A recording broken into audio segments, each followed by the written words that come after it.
Carla Escoffi, mucho gusto platicar contigo, te agradezco esta oportunidad de platicar con Infointerior.com. Tú has estado trabajando el tema de la gentrificación, el encarecimiento de la vivienda en las ciudades, sobre todo en las principales ciudades de México, por la llegada de gente que viene de otros países a aprovechar las oportunidades que brinda nuestro país en cuanto a vivienda barata para ellos y condiciones de vida pues también más económica, por el llamado pues el trabajo en casa, el home office que le dicen, el trabajo en casa y a distancia con computadora. Platícame, tú eres autora ya de 2 libros, platica un poco sobre esto y cómo ves ese fenómeno también en Mérida y ya está empezando a darse.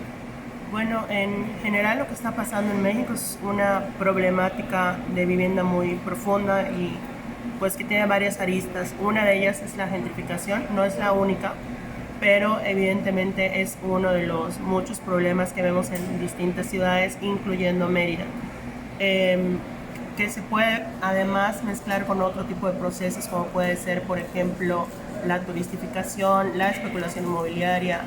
En el caso de Yucatán, lo que pues muy probablemente es una burbuja inmobiliaria de lotes de inversión, entre otros tipos de dinámicas que empiezan a relacionarse entre sí y empiezan a afectar tanto la calidad de vida como los precios de la vivienda, ya sea en renta o en compra. Y en el caso de, pues, digamos que en el marco de la pandemia, se incrementó este proceso llamado de nómadas digitales, ¿no? Que en Yucatán, en lugares como Yucatán no es nuevo, han estado llegando personas pues, de otros lados, sobre todo el norte global, de Canadá, Estados Unidos, con mayor poder adquisitivo que la media mexicana, pero es un hecho que se ha incrementado en los últimos años a partir de la pandemia. Entiendo. Hablas de una burbuja inmobiliaria en Yucatán, también comentaste el tema de los conflictos que están surgiendo por el tema de la tierra. Yucatán, hasta donde yo sé, es el estado con mayor conflicto, con mayor número de conflictos por tierra, registrados tanto en el RAN, en el registro agrario, como también en el Tribunal Agrario, en la Procuraduría Agraria. Hay peleas, hay luchas, hay gente herida, hay mucha inconformidad, hay reyertas y peleas y divisiones en los ejidos que no se veían antes, ¿no?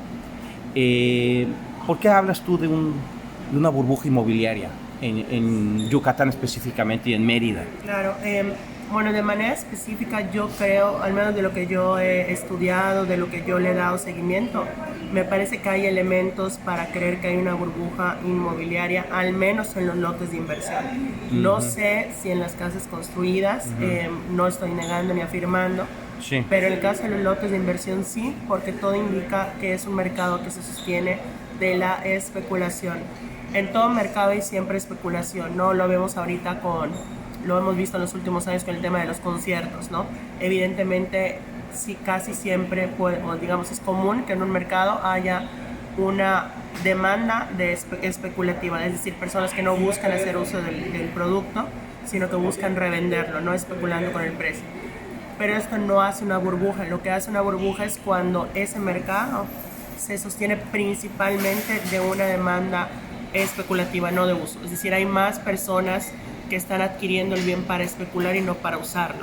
Entonces, cuando en un mercado la mayor parte de la demanda es pensando en revender en el futuro, pues no hay un comprador final real y se están elevando los precios con base en un comprador final hipotético que puede o no llegar, entre otros elementos, pero de manera muy resumida ese sería como el panorama y vemos que actualmente en Yucatán hay al menos cerca de 100,000 lotes de inversión, por ejemplo.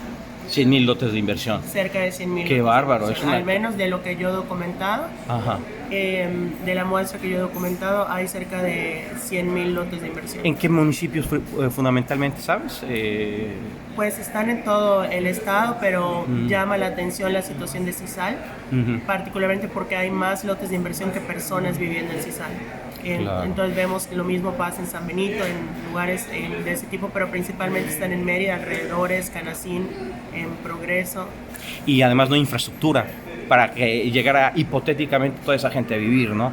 Me refiero al tema del agua potable, me refiero al tema del tratamiento de las aguas negras, de la basura, la misma electricidad. Eso pasa en el Cuyo, ¿no? El agua la obtienen de un cenote que está a unos kilómetros de la población y no hay suficiente agua. Por último, sobre el tema de la vivienda popular.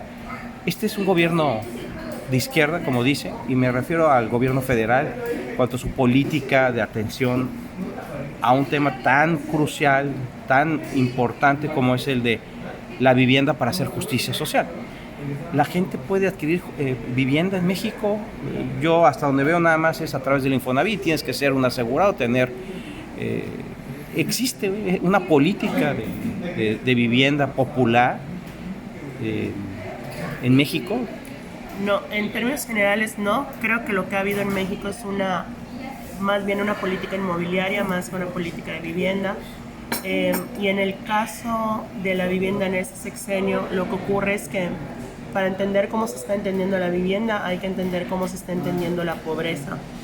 Y en ese sentido, me parece que el gobierno federal está enfocado en un concepto de pobreza que es, bueno, la gente es pobre porque no les pagan bien, lo cual es un poquito un reduccionismo, porque puede alguien subirle el precio, el sueldo a una persona, pero si el transporte está caro, si tiene que tomar muchas paradas, pues evidentemente no es solo el sueldo neto que recibes.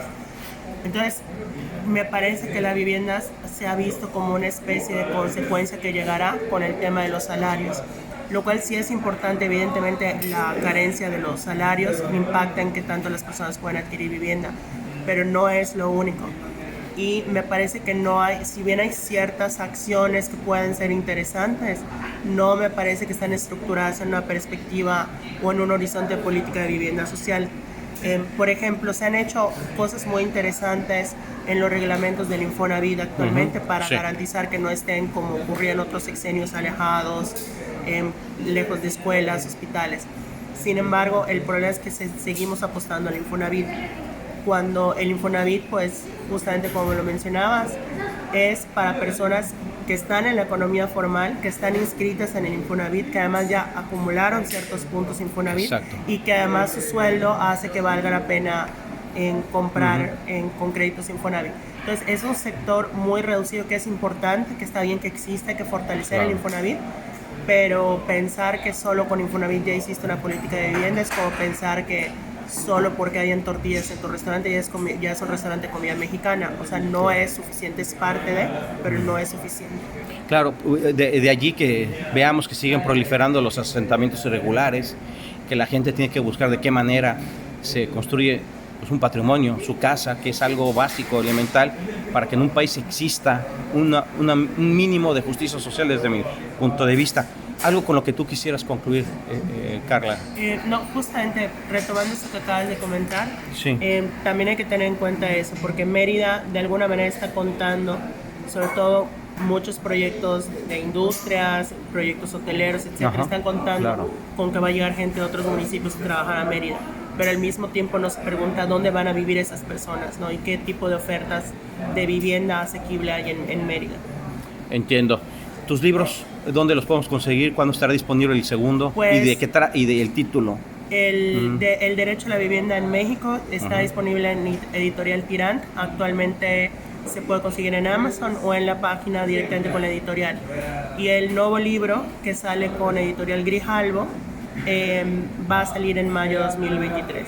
De acuerdo. También sobre el Derecho a la vivienda. Muchas gracias por platicar con infoyiteros.com y conmigo, Eduardo Giteras.